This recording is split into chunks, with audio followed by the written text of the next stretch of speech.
Welcome to day 5 of our Advent blocks. We move the star one step closer to Christmas.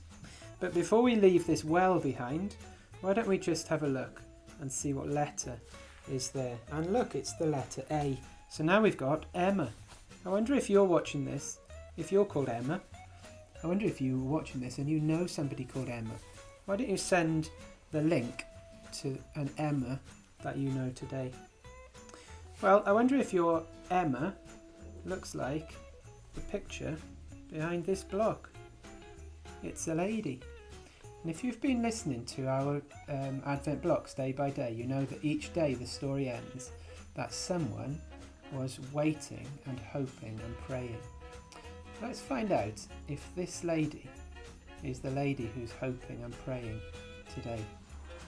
Abraham had a son named Isaac, and Isaac had a son named Jacob.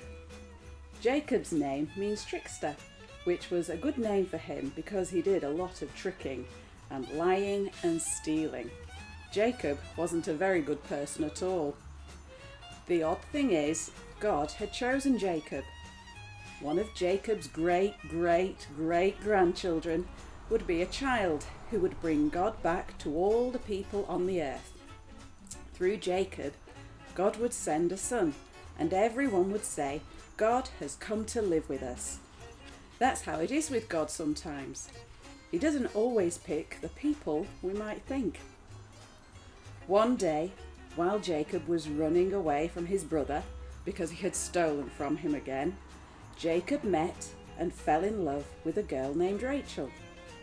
No one was surprised that Jacob fell in love with Rachel. She was young and pretty. Of course, Jacob loved her and wanted to marry her. Jacob was so in love that he promised Rachel's father he would work for 7 years just so he could marry her.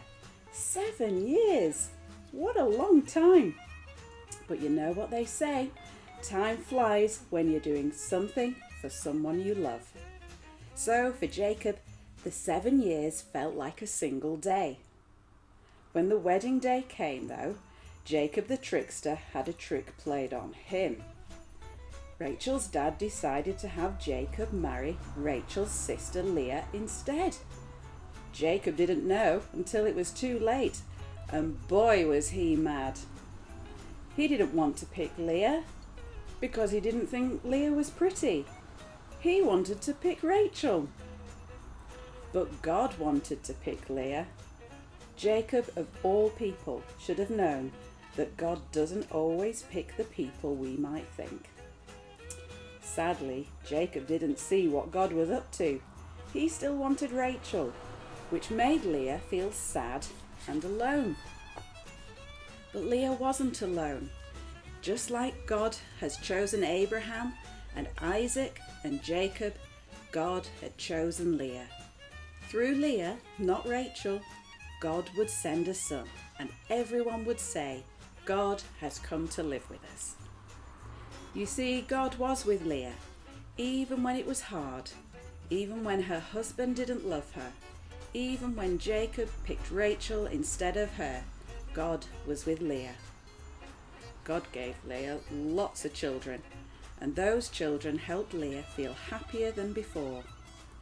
But what made Leah happiest wasn't her children. It was believing that one of her great-great-great-grandchildren would be the child who would bring God back. Even though, for now, Leah knew God couldn't remain. Sin drove him away. So Leah began to hope and to pray. God, will you come back to stay?